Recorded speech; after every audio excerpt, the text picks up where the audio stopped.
Hey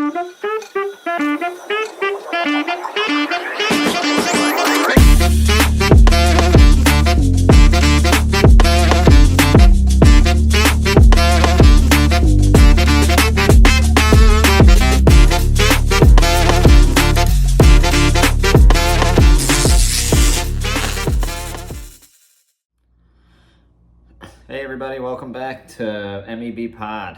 This is episode 2. Matthew here as your host. We've got a full episode today. We're going to be doing a recap of Week 7 in the NFL. Well, of course, we've got our parlay of the week. We've got a little bit of my golf tour of the United States. I'm going to be hitting up a couple more states tomorrow. We are doing a little bit of news, of course, the hole-in-one and the double bogey of the week. We are also going to go over the World Series starting Friday. I'm looking forward to watching the games. It's going to be a fun one. And a little more. So with that being said, let's get right into the episode. Again, like I said last week, I'm starting off each episode with a hole-in-one and a double bogey. Double bogey. I really can't complain too much. This week's been pretty good. Pretty, laid back. Getting ready to go for my trip to Missouri, which I still haven't even packed up yet. So I probably got to start doing that here pretty soon. No real bad complaints, but it's overall been a pretty good week. Keeping myself busy. Doing with work, and I was able to get out and do a little bit of golfing too over at the Biltmore Hotel. Nice track. Real windy though. Tough to play when there's a lot of wind. I mean, tough to play in general, but when there's wind, it makes it a little even harder. So with double bogey today, like I said, I don't have much to complain about other than that when I got out there, the wind was so bad. Well, two things, I guess, now that I think about it, two things I can complain about. The course was in great shape. The wind was a little rough. Obviously, you can't control Mother Nature, so other than that, it was a beautiful day. But I get out to hole 1. Great shot off the tee. Second shot, topped it right into the bunker. Third shot, right out of the bunker. And fourth, I was on the green at par 5. So I get up there to putt, and I go to grab my putter, and I didn't even have it in the bag. I got all the way out to the course and realized I didn't even put my putter in the bag because I have my little putter green set up in my apartment, and I left it at home. So I didn't really, keep any score, track anything, just really went out there to try to practice some content and with pictures and videos and portrait form, portraits on my camera, on the phone. So that was kind of what I wanted to do while I was out there anyway. I wasn't trying to keep score or really get much better or anything, but I got out there, played, 18 holes without a putter. But overall, had a good time and everything. But while I was out there trying to create content, again, like I said, the wind was a little rough, but when I bring my tripod out to take some video and pictures and content, the wind was blowing my tripod out, so it might be a little easier to create content when you have someone else out there kind of helping you out. But again, riding solo this week and rode solo out to the course to try to do it. So future reference, don't forget your putter. That's an important club in the bag. As much as everyone loves the hit the long ball, it's that putter is one of the most important clubs in the bag, even though I'm not very good at using it. But had a great time. Hole-in-one of the week to move forward with that. I am heading home. I will be home back in St. Louis, Missouri here tonight while the podcast episode airs.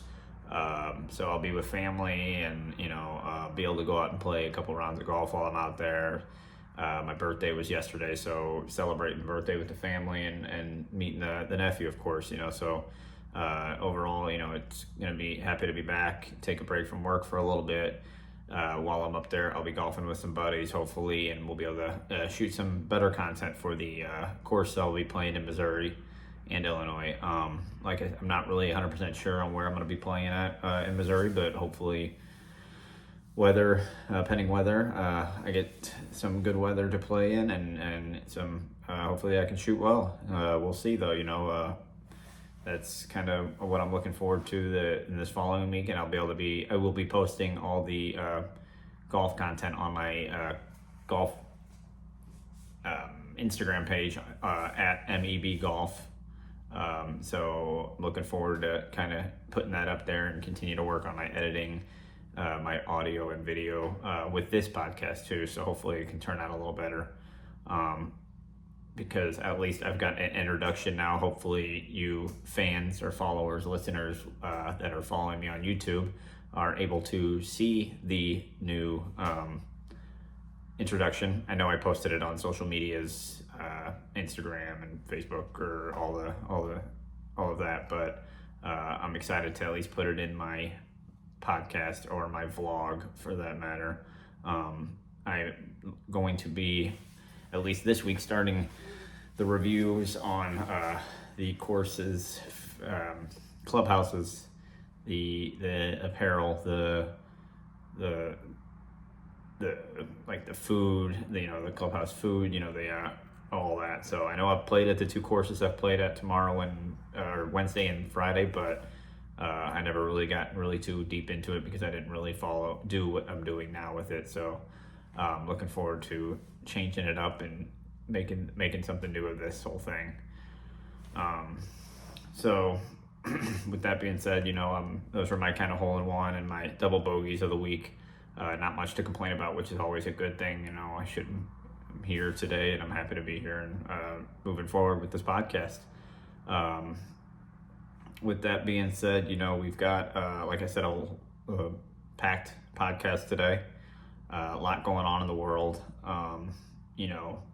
With the election coming up in about 15 days or so, it should be an interesting race. I know Saturday Night Live has fun with their skits on the elections and the presidential candidates. And I don't really want this podcast to get into any politics or anything like that, but I kind of want to do what Saturday Night Live doesn't, except they're the most creative people and comedic people that, the writers that do that, but which I am not, and I'm not very knowledgeable on politics. So, but I do like to touch up on some of the things that, the comedy that comes out of it. I did see Donald Trump working at a McDonald's. He went in and asked for an application and applied, and it was kind of funny to see, President of the United States working behind the counter, the drive-through counter at a McDonald's, and people coming up to the window and just being, whoa, it's Donald Trump. That's crazy to see, someone like that doing that. And I think Trump probably would be the only one to do something like that. I don't think you could ever imagine seeing a Kamala Harris, Joe Biden, any of the past presidents, Obama, Bush, Clinton, any of those guys getting behind the counter of a McDonald's and doing something like that. It's silly, but it's fun to, he's a very entertaining guy, and excited to see what happens in this next presidential election. It's, as much as people might hate one party or the other, at the end of the day, you have to live and keep moving forward in your life with whatever the decision the country decides with, whether it's Democrat or Republican, so I know some people might think one party is a little crazier than the other, but at the end of the day, you gotta keep working and pushing forward. And that's kind of what I wish I could change about people, is perspective on life. And I know I don't have a perfect perspective whatsoever, but this podcast here is trying to kind of keep my point of view and try to help people out that aren't able to kind of recognize that, or not that I can't either half the time. I get in my head all the time about a lot of things, but it's one of those things that I try to just stop and think about what I'm gonna say before I do it. But to get off the politic train, I'm gonna step on and get into my passion, and that is sports.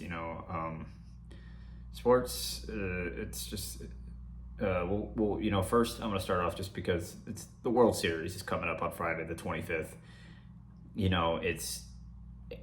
It's Yankees, Dodgers, and it's like the script was written almost, and I know a lot of people sometimes can believe in that some of these things are set up, that the TV markets wanted LA versus New York, or even the Subway Series, whether they didn't want Cleveland and the Mets in it, unfortunately. So but at the end of the day, these are the two best teams that play all year round. They've played through some injuries and all the craziness that the 162 game season brings, but these are by far, I think, the two best teams all year. From pitching to their front office to their all lineups to defense, everything. I think all the above kind of creates the whole atmosphere that each New York Yankees and Dodgers bring. Just a little history lesson. I believe the Yankees and the Dodgers, this will be their 12th time meeting in the World Series. Yankees do lead the World Series 8-3. 8 World Series wins against 3 when they've been playing each other. The last time the Dodgers and Yankees played, it was 1981, which is been a hot minute since they met in the World Series. But this is the most. These are the two teams that have met the most in the World Series. Now, to get into the pitching matchup on Friday, it's going to be in Los Angeles. So I believe the Yankees are going out with Garrett Cole, which is the obvious decision. Dodgers have kind of a decision to make. Do you go? I mean, if I were Dave Roberts, I'm choosing Jack Flaherty. They went out and got him for a reason. Old Cardinal. Obviously, it's great to see some of these old Cardinals in the World Series. You've got a couple of them. You've got Luke Weaver, who's closing out games for the Yankees now in the postseason, which is crazy to see that the guy was supposed to be a starting pitcher and didn't fare very well as a starting pitcher. Went to the bullpen, didn't fare very well. Went back to them, traded him off, and went to the minors and just didn't fare very well. And all of a sudden, the Yankees grabbed him, picked him up, brought him up for the postseason, and now he's one of the. It was the top closer of the postseason this year, and it's been fun to watch, so that was great to see him. You've got a bunch of, being in Miami, you've got some ex-Marlins out there. You've got Giancarlo Stanton. You've got John Birdie starting first because of Rizzo's injury, which is fun. It's funny to see him. You got Jazz Chisholm in their lineup, obviously Rizzo, if he's healthy, he's playing over Birdie, but, Birdie's stood his position pretty well, so far. So, but like I said, I think the Dodgers need to go with Flaherty, and if they don't, they're probably going to be Walker Buehler, which is two great options. Obviously, 1-2. It's going to be a fun, interesting series. Hollywood matchup.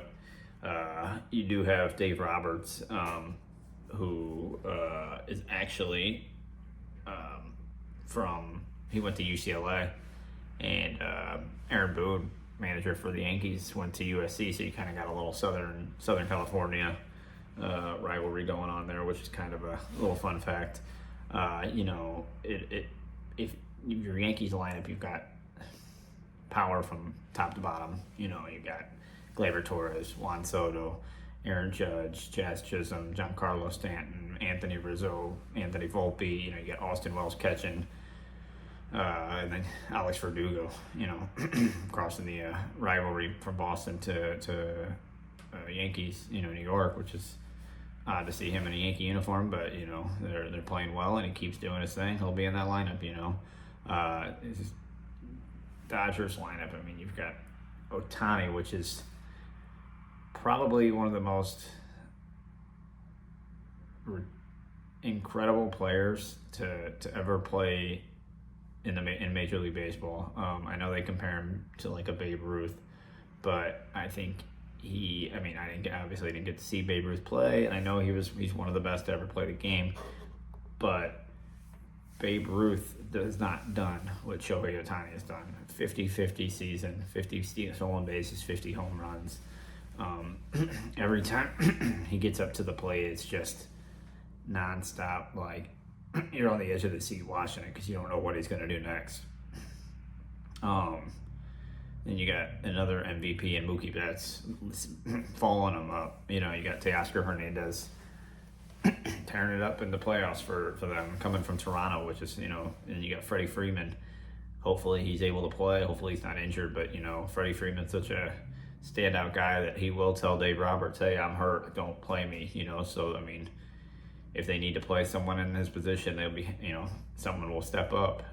You know, you've got one of my favorites to watch play, and National League Series NLCS MVP Tommy Edman. You know, poor guy was hurt all year. Cardinals decided to get rid of him, which is, you know, fine. I'm not really all that educated in the front office kind of stuff for St. Louis, but, you know, I like the guy. I was a little upset they got rid of him. I knew he had potential, and he still does, and he's still not like a grade A player, but, you know, he's a good clubhouse guy, and, you know, he comes out and against the Mets in that last game of the series and hits a 2-run home run and a two-run double and you know, wins the NLCS MVP. And, you know, it was just like, what, like, he wasn't even surprised, like, he was happy that he won. You know, he's happy for the team winning the NLCS and headed to the World Series, but he said, you know, was so humble and saying, you know, we're not done yet, we've only just begun, you know, we need to win one more, you know, 4 more games before we can start really celebrating. So that was cool to see him win an NLCS MVP. Kike Hernandez, you know, the almost new Reggie Jackson, Mr. October. This guy, every single postseason, comes out of nowhere and just continues to hit. You know, Max Muncy played an incredible series against the Mets. Will Smith has struggled in this postseason, catcher for the Dodgers, but has probably one of the top 3 hitting catchers in the league. You know, you've got probably maybe a Salvador Perez, JT Realmuto, and then I think Will Smith are top 3 in my mind. You know, you've got like Andy Pagas, who's just like a defensive Golden Glove like potential. You know, he's got some speed out there in center field. So, with that being said, you know, there's your lineups, I believe, for the game 1 of the World Series. You know, it should be a shootout. I mean, if I had to predict today, this is tough. I don't want to say. I'll say. I'm looking at the lineups. I'll probably say, you know, Yankees. Just can't take that power away. You know, I'm gonna go Yankees and 6. You know, Yankees and 6 is where I'm going. I mean, I'd like to hear all listeners'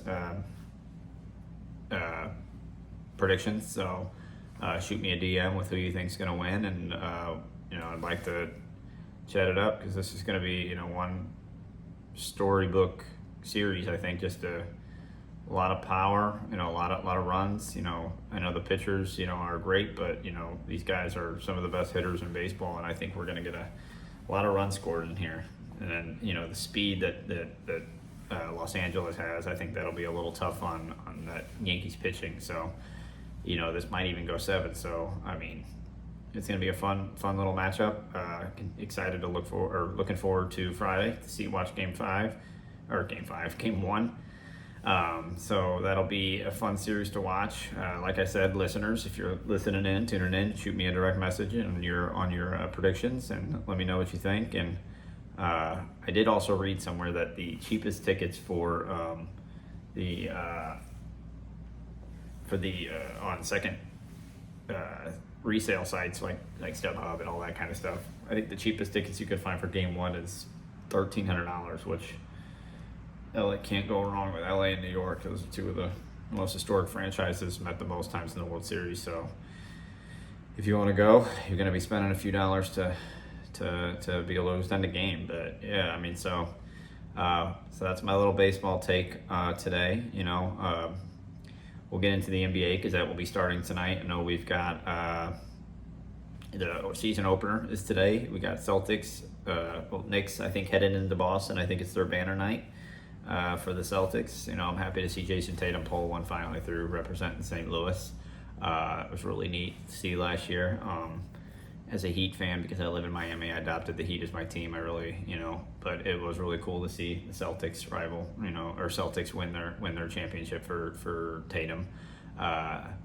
They're going to be opening up their season against the New York Knicks. So we got Karl Anthony Towns making his Knicks debut against the Boston Celtics banner night. I'm sure they'll be getting their rings. It'll be exciting. I'm sure a lot of people, great people will be there. It should be a fun one to watch. Then we have, I think the late game is Minnesota Timberwolves and Lakers. So you've got the Ant-Man going against LeBron. As much as I'm not really the biggest fan of the Lakers, LeBron James might be my favorite player to ever play the game. I didn't really have a team when I was living back in St. Louis, so I kind of followed LeBron James anywhere he went. So when he was with Cleveland, I was a Cleveland fan. When he was with Miami, I was a Heat fan, and now I'm just like, I was with the Lakers, and it's like hard to not root for the guy. The guy is just, a family man, the best to ever play the game in my mind. To all you Jordan lovers, I get it. I wasn't really old enough to watch the guy play. I'm sure he was a lot of fun to watch. He's definitely, made his fair share on his Jordan deal. But I wasn't a follower of the NBA when he was playing. So with that being said, LeBron is my GOAT. Argue all day. I don't mind, whatever. I don't care. LeBron leads the league in most points scored in history, playing until he's 40, and which is going to kind of lead me into my next little segment of the NBA. My current top 5 NBA players. I know these can be a little controversial, and I want to have a little fun with it, so I want to get people's listeners' takes on it. So DM me your top 5 NBA players. It's obviously an opinionated question. If you think Michael Porter Jr. for the Nuggets is the number 1 player, congratulations. I'm sure he's not on the top 5 of many others' list, but I'm happy for you. I just want to hear what other people think, and maybe a little bit of a why, or what, even if he's just your favorite player and he's your number 1, that's cool. I'm happy for you, but from my who I think my top 5 favorite and I think best are, I'm going to do a couple honorable mentions. I'm going to do top 5, so I'm going to do like 7 top. So my honorable mentions are probably going to be Jason Tatum, Boston Celtics, St. Louis kid, love, Chaminade High school. It's just, he's obviously, he will be on some people's top 5s. Now, do I think he is a top 5? No, because I have 5 other players that I think are much better than him. Now, he has won a gold medal. He won the championship last year. He finally broke the ice and won that NBA title that he was given so much crap for. I was just happy to see him win. He's up my honorable mentions. Unfortunately, he didn't make the top 5. Not that it's really a big deal to him or any of my listeners or whatever, but, another one is Steph Curry. Wow, I know he's all-time leader in 3 points made or whatever, but he is getting a little bit older, and unfortunately, for him, he is kind of relies on that 3-point shot, and if he's not hitting, he's not hitting, and unfortunately his team around him is not like they used to be at one point. He's still got, he lost Klay Thompson, but he's still got Draymond, and he's still got, all these other guys, but they're not like they used to be. Still a great player, still probably in a lot of other people's top 5, but just not mine today, Now, I would like to maybe do like top 5 all NBA players, but today I'm just doing current players that are in the league today. Number 5, I got Shea Gilgeous-Alexander out of Oklahoma City. Just watching him play, how quick he rose up and down the court, ball handling, everything that he's kind of offers for the Thunder, playing alongside Chet Holmgren. It's, just an electric duo there, fun team to watch, young, probably one of the younger ones in the NBA. Don't quote me on that, I'm not sure. I think they are though, but a lot of fun to watch. I'm going to go number 4. I'm going to move on to number 4, Luka Doncic. I think he's got very high potential this year to win MVP. He's got a lot of weapons down there in Dallas. I kind of, honestly, I don't know why, but kind of like Dallas for whatever reason. Not a fan of their football or their baseball or hockey or anything like that, but the Mavericks, I think they've always been one of my favorites. I think Dirk Nowitzki kind of turned me on to them. Got a lot of good, had a lot of good teams over the years, But yeah, Luka Doncic, I think with him, his skill set, if he could stay healthy, he's got Kyrie, he's got Clay, he's got some. He's got a good team down there. He's got a good squad. They, were in the NBA Finals 2 years ago. No, last year. I'm sorry, that was against the Celtics. They won last year. So I mean, I think they've got a lot of upside, that whole team, and I think he's just obviously, if he stays healthy, he could be an MVP.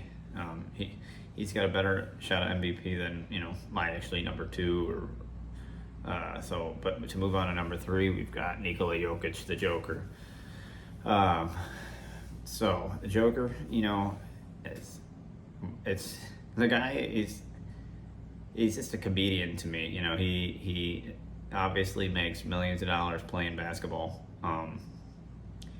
He seems to absolutely hate it. He loves, heading back to his home, back in Serbia in the off season, racing his horses, caring for them, and just loves being around family. But when he gets back to the United States and has to get back to work and working out and doing this, he just seems miserable. He hates media day, which it is, I'm sure a little pain in the butt sometimes to have to do the same stuff every year over and over, like that little thing, that little stuff. If you're not very passionate about it, it's got to be a little annoying. But he's obviously, I think, a top 3 player, in the league right now. Can beat you from anywhere on the court, behind the arc, at the rim, obviously posted up. It's just a monster in the paint. But yeah, a lot of fun to watch. Has an ugly kind of shot from my point of view, but not like some of these smooth guys like Clay or Steph or any of these other guys. But the ball goes in, and that's all that matters. Number 2, I got the 40-year-old man, LeBron James, King James. It was hard to kind of put him at 2. I really wanted to put him at 1. He is the number 2 just because, is old. For being 40 years old and as old as he is, he just continues to play like a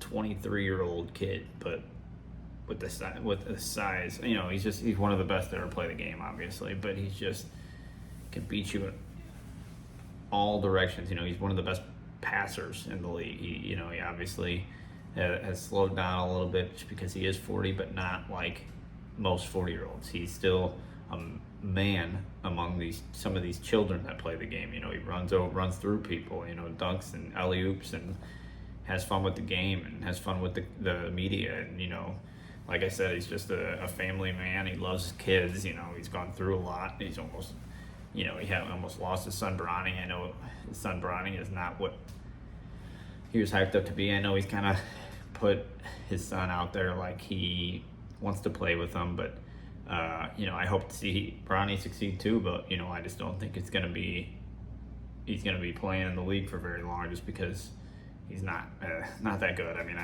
don't want to say he's trash, because that's what I want to say. Devin Booker. I saw Devin Booker at the Suns game watching them. They were playing the Lakers, and Devin Booker was on the bench and saying this kid's trash after he broke the free throw. And yeah, I know there's a little trash talk on the court, so that's fine and all, but basketball, sports in general are just a different. I don't like to try to talk trash, but it was funny to see D-Book talking a little trash on Bronny. He's probably heard a lot worse than he's trash, so those locker rooms can get a little nasty.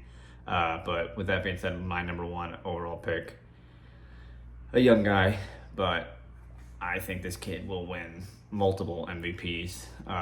Anthony Edwards. He is just the biggest trash talker, but I mean, he backs it up. He's just won a gold medal with USA. You know, he's one of the most physical, fastest players in today's game. You know, he's quick, smart. You know, he knows what he's doing out there. He knows when to stop. He's not like getting in trouble off the court. Ja Morant, man, that guy would be, I think, an MVP candidate too. He'd probably be in my top 5 if he wasn't such a clown off the court. You know, the media sees every move these stars do. I'm like trying to get people to watch my podcast or listen in, and I probably have 5 listeners, and it's probably all family members.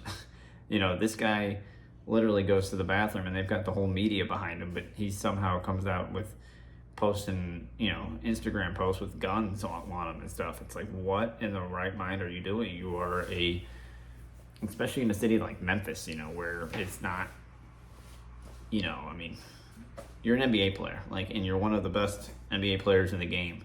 I don't understand why you can go about doing this. And I know with mental health, I don't know if it has anything to do with that, but I wish the best for him. I hope he can, settle down. And I know he's back this NBA season. I know he's going to be playing alongside with Zach Edey, which that's another player I'm looking forward to watching this year. Monster out of Purdue, but Canadian. But yeah, at the end of the day, I think Anthony Edwards is the best player in the NBA right now.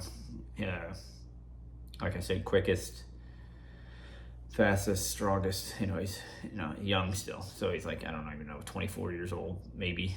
So I'm excited to continue watching him play for Minnesota. Probably will turn him on tomorrow night when I get home against the Lakers, and we'll see what that game, what the NBA starts. I'm looking forward to the season. Hopefully I'll be able to catch a couple of Miami Heat games this winter. Looking forward to seeing what Jimmy Butler and the boys can do down here. Jimmy Butler, Bam, Tyler, Duncan Robinson. We got a pretty good squad. I don't think they're really going to do too much with the season, but they are obviously the Miami Heat. They still got Spoelstra. They will contend a little bit.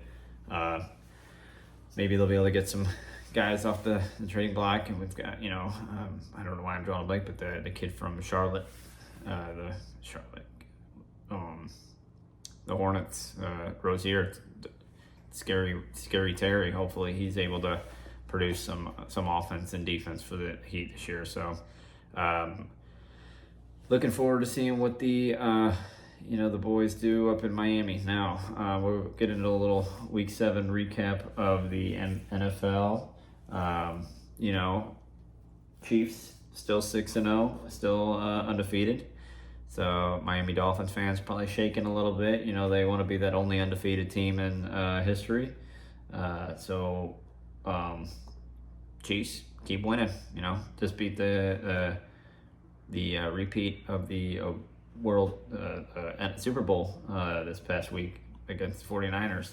I know the 49ers have a few injuries with Brandon Ayuk just went down, unfortunately. Sad here.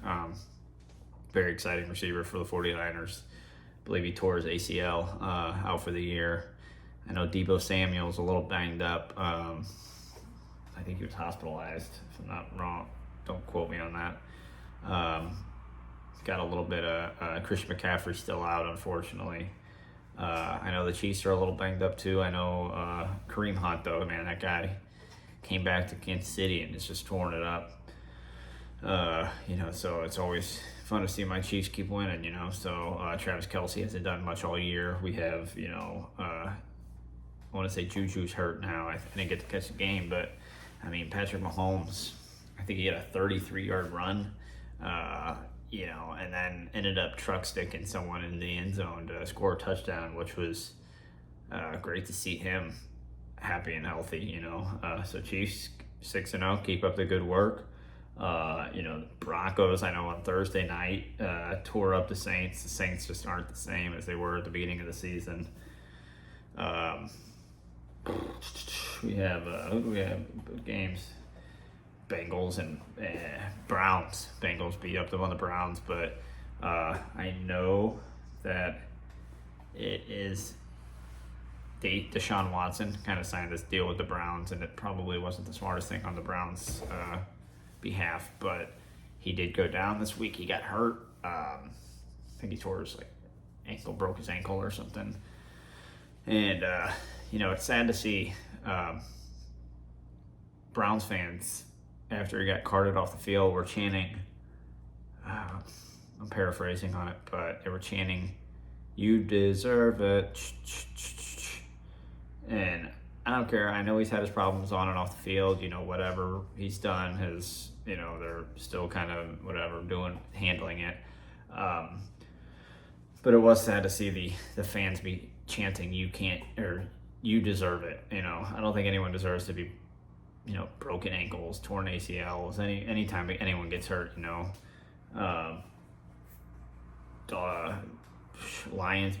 Lions finally beat the undefeated Minnesota Vikings. Lions are a tough team. They are a fun team to watch. Aiden Hutchinson went down with a broken leg, and so that was a scary little hiccup the Lions had to figure out. But they are a great team. Dan Campbell, powered offense.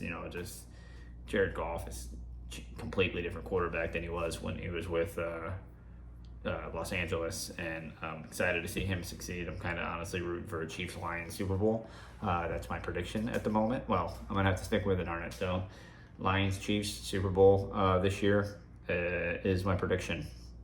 I think the Chiefs end up pulling through and get the three-peat. You had the controversial quarterback switch over there in Pittsburgh. Going in on the Sunday night game against the Jets. Aaron Rodgers reunited with his old boy Devontae Adams, and they put up a solid 15 points.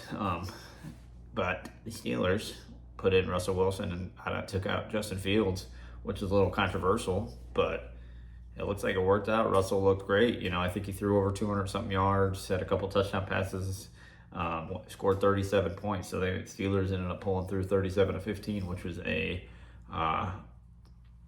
it's a fun offense, man. Mike Tomlin, I know he's gotten harped on a bunch for a lot of his decisions, but man, he's been tearing it up this year. Steelers, I think, are a 5-2 record right now. That division, I think they were projected to finish last in the division with the Browns and the Ravens and the Bengals, but I mean they're tearing it up. It was sad to see, 40-7 Commanders over Panthers, which ain't no surprise here. Jaden Daniels did go down and get injured. A lot of injuries happened this week, which, it's part of the game, and I know it's tough to see sometimes, but when it's a young quarterback or any position for that matter, any skill position, offense, I'll say any position, it's hard to see young guys go down like that, especially a star player like he has been. And of course, your Miami Dolphins, way to go, 10 points against the Indianapolis Colts. I know living down here in Miami, these Dolphins fans were really hyped at the beginning of the season. Tua going down kind of really dropped the ball for him. I heard a lot about the Dolphins. All I heard was Dolphins are winning the Super Bowl this year. All I could hear was all the positive. And I get it, one quarterback goes down and it's a little upsetting, but, you kind of still got to keep that positivity up. And I know Tyron Huntley or whatever his name is not the answer probably, but, a lot of these other teams had quarterbacks that went down and look what they did. They've turned their seasons around. I mean, Minnesota got rid of Kirk Cousins and they got Sam Darnold, and Minnesota was probably Sam Darnold's not going to do anything for us, and now they're 6-1 or whatever their record is right now. They're tearing it up. You got the Commanders who have a rookie quarterback who are he's tearing it up. A lot of these teams have had issues, but they've obviously not every team has figured it out, but a lot of them have, and I haven't heard anything from Dolphins fans as of recently. So I know for all you Dolphins fans, let me hear it from you. Sure, I'll get a lot of good feedback about how it's McDaniel's fault or something, Mike McDaniel's fault, or it's the front office, or it's some excuse, because heard a lot of chatter from the Dolphins fans. Haven't heard anything good from them lately, though. Now, with that being said, my on a good note, my parlay last week, 5-game parlay, hit. Of course, I probably have about 2 listeners, so no one gives me shout outs to do for a parlay of the week. So, I mean, that's cool. Whatever, like I said, I don't care who listens or who doesn't listen. I'm going to continue to keep doing this. So, since I won last week, I'm going to do another one anyway, because that's what I do. I'm going to make a parlay.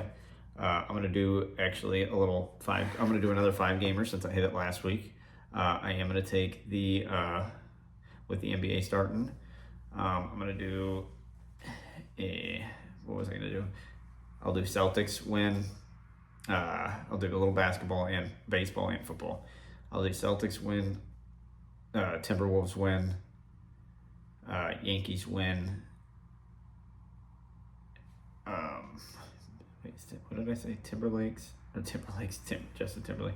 So I was gonna do, Celtics, Lakers, Yankees, Houston Texans over the Colts. And then I'm going to do one more football game. Give me Detroit over Tennessee. So those are going to be my 5-game parlay this week. Again, I know I don't have any listeners or followers probably that really care. But if you do decide you want to direct message me your parlay for next week, shoot me up a parlay. I will give you a shout out on the podcast. Not that it really matters, because no one listens anyway. But if your parlay hits, I will be happy to send you some MebPOD merch, shirt or hat, whatever you like. We'll just kind of go from there. But again, listeners, please feel free to send me a parlay, and we'll get you set up with a hat or a shirt. That's kind of why I'm doing this. But at the end of the day, like I said, no one listening. I don't care. We'll just kind of move forward with that. What do we got? We've done baseball, we've done football, we've done we can do a little college football. We've had a little mix up in the NCAA football state rankings. We had a very, very exciting week this last week in college football. Game day was in University of Texas in Austin. The Georgia versus Texas. Georgia really came out to play. Texas didn't have any answer to Georgia's offense.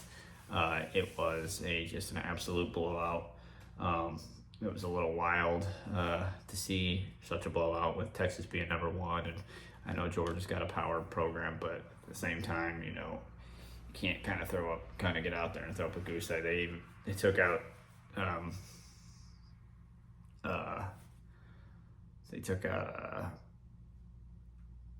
don't know why I can't think of his name. I'm just drawing a blank. But Quinn Ewers, they took out Quinn Ewers and ended up putting in Arch Manning, which, to try to change up the offensive looks. And Manning, couldn't figure him out either. So at the end of the day, Bulldogs ended up pulling through. And it was just a complete blowout. You did have Missouri did end up beating Auburn, barely. Very good game, but it was nice to see them win. They did drop down 1 in the AP poll. They dropped it down to 21 after a win, which still some of these things don't make any sense to me. I know it was a close game, and it was at home, and it was against an unranked team, but at the end of the day, they won. Vanderbilt did crack the top 25. So your top 5 now are Oregon, Georgia, Penn State, Ohio State, and Texas.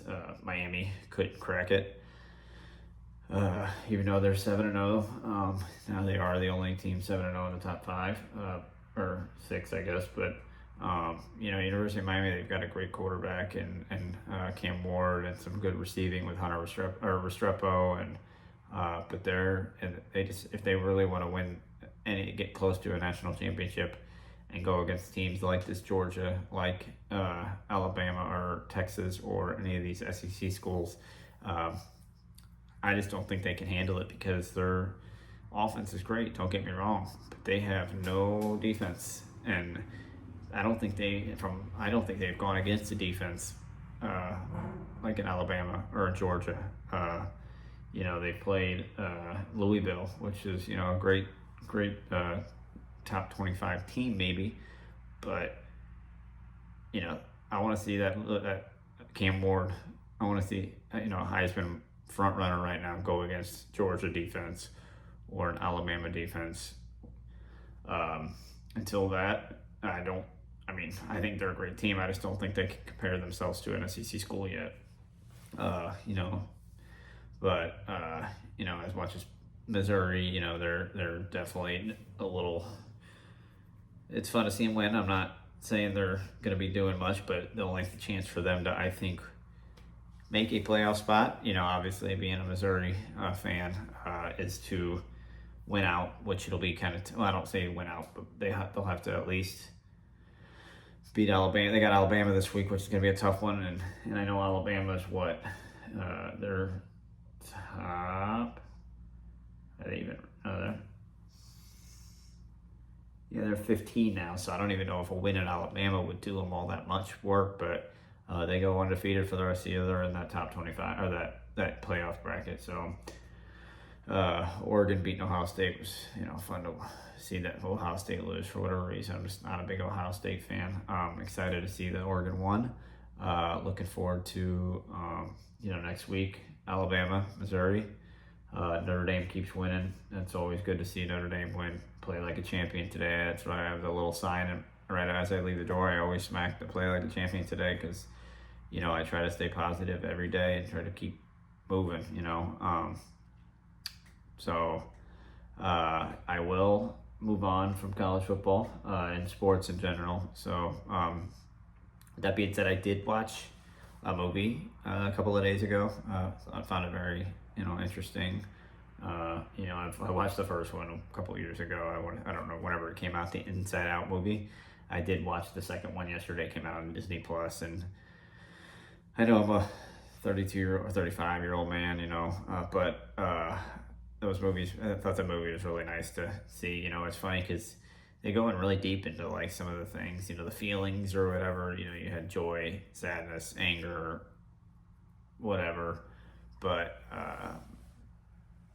this second one really kind of, it hits. And these kids that watch this Pixar movie, I'm sure they don't really know what exactly is going on with all these feelings that whatever the girl's name is. I forget her name in the movie, but the main character, the little girl, all these feelings this girl's going through in the movie. But as an adult watching it, it's pretty deep. This one, she's a hockey player, and she's about 13, 14, whatever, and she ends up going through. It's got some comic relief through it, and joy. They're all going through with their little best friends when they're 13, 14 years old. And the girl ends up going through puberty, and it completely changes her. She doesn't want to hang out with her old little friends that were kids. She has anxiety, which is something that I can definitely resonate with. Anxiety is a very hard emotion to handle. It's one that myself have no idea how to handle. Anxiety is tough. And her anxiety, she's always in her head about how is she going to get through, how's she going to make the high school hockey team without being basically the all-star senior hockey player's best friend, and why every move she makes relies on whatever she makes the hockey team or not, or whatever. And it's a really neat, interesting way to depict how your emotions are when you're going through those kind of things. I can't even handle it. I'm a 35-year-old guy. I have failed a million times at trying to control my emotions, and at least now I'm like starting to kind of recognize when I'm starting to kind of explode in my head. And that's why sports to me is like my number one thing to kind of get myself out of my head, whether it's going out and playing around a golf, that's like, when I go out and play around a golf, it is, my brain's moving a mile a minute. It's talking crazy. It's telling me to, sometimes, it gets a little out of control, and when I'm on that golf course, it feels like my, it feels like my head, when you're driving in like a rainstorm on the highway and you go underneath that bridge and you hear that calmness for that little short period of time before you go out into the rainstorm again. That little second you're underneath that bridge, that's what my head feels like when you're in the when I'm out there playing golf. It shuts all that anxiety and depression and whatever. I don't even know if it's depression. I've never been diagnosed, but it shuts all that craziness out of my head. So that's why I enjoy playing golf. It's like my little therapy, and I'm going to continue playing, and that's why I'm kind of doing this whole tour of the United States. Doing it to kind of keep on my little self-made therapy and my keep my emotions in check. It's crazy because when I was younger, I was like, golf's boring, golf's this, and it's all I want to do now. It's like my favorite thing in the world. So yeah, like Inside Out really delves deeper into the emotions we all kind of experience in our lives, and adds a whole new kind of layer of like how the story kind of tells itself. But yeah, that's kind of like my review on the movie. I thought it was great. Now, is it really a kid's movie? To me, I would say no. Yes, it is a cartoon. It's animated, but I don't think when you're 12 years old, 13 years old, 14, whatever, and you are watching these emotions or whatever, and I don't think, and you think it's funny. You laugh and you think it's funny, but at the same time, you don't really know what's going on because you're kind of going through it, all those emotions now, while you're watching it. So that's one movie that I would recommend to any viewer, any age. So it's one of those great, I think one of those better Pixar movies I've been able to watch in the past couple of years. But we're getting to kind of, well, I do want to shout out, well, you know what, we're getting to kind of the end of this episode, episode 2 of the podcast. So if you've been with me this whole time, thanks for listening. I do want to shout out a few people. Like I said, I probably don't have any listeners, so they're probably not going to hear it, but the Makeshift guys up in Hoboken, thank you so much for giving me your contact for your audio and video editor, who was able to make my introduction that I'm hoping that gets on this podcast. We'll see. I'm still new to it, so I'm trying to move it on to the YouTube, and like I'm sure, like I've said earlier, you all have seen my introduction on Instagram, but so that was great to see. That's one of my shout outs. I just wanted to give you guys and say thank you so much. I super appreciate it. This has been a struggle, and I'm definitely still continuing to be fearful of this whole thing. It's a work in progress, and hopefully I'm getting better at it, and hopefully I don't have so much of an echo this time in the microphone. I am going to try to go in and like kind of direct the sound echo off of my video. I don't know, we're figuring it out still.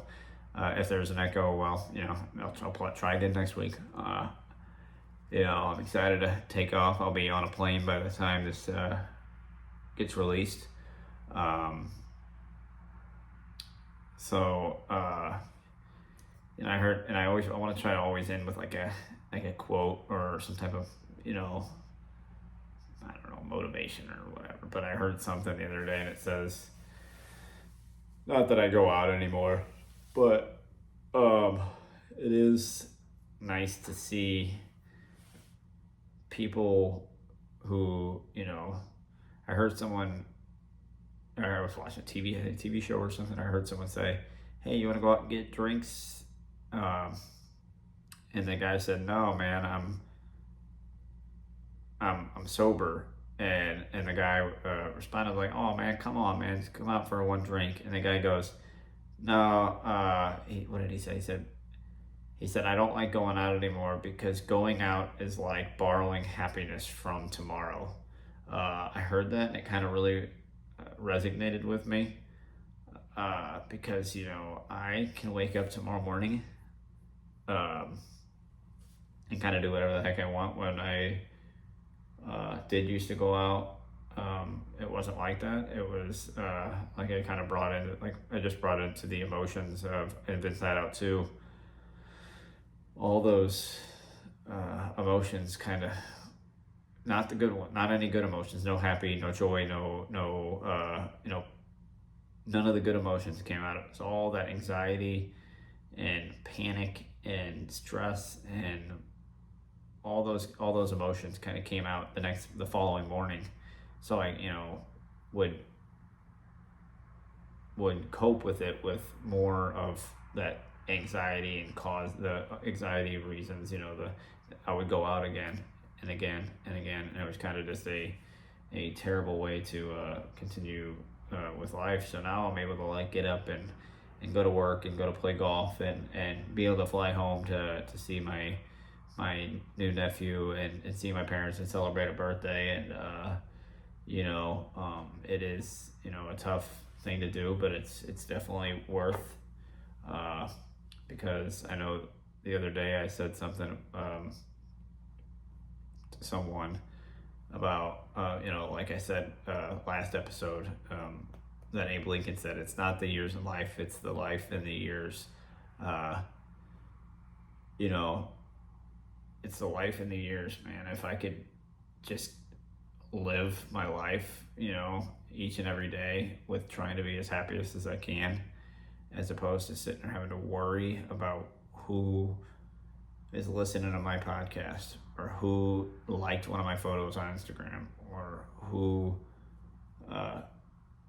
is thinking about me. It's like I can't live like that, and that's why I like going out and seeing the world. I was able to fly over to Europe.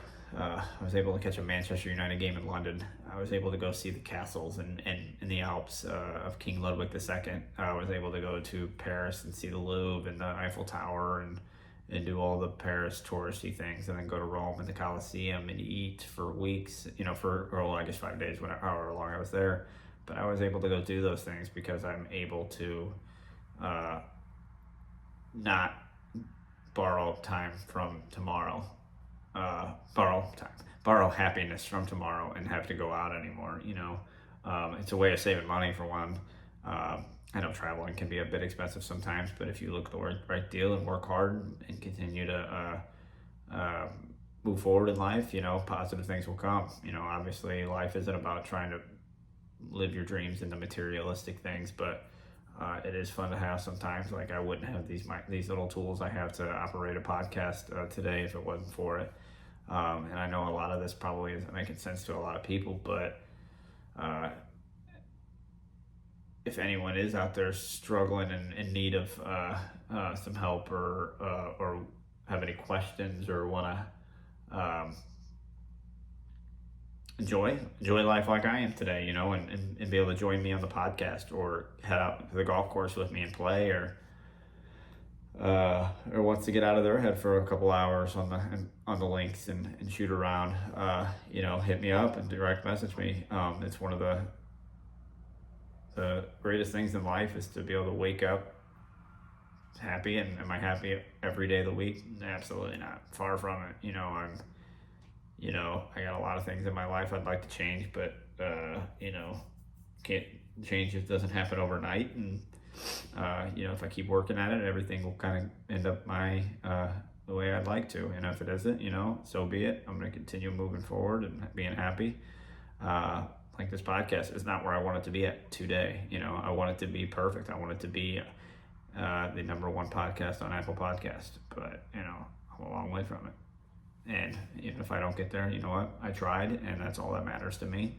Again, like, this is one of the another way I'm just trying to overcome some fears and grow. And you can't grow if you don't fail. So, I mean, this might be a failure of an episode. I don't know. We'll see, you know.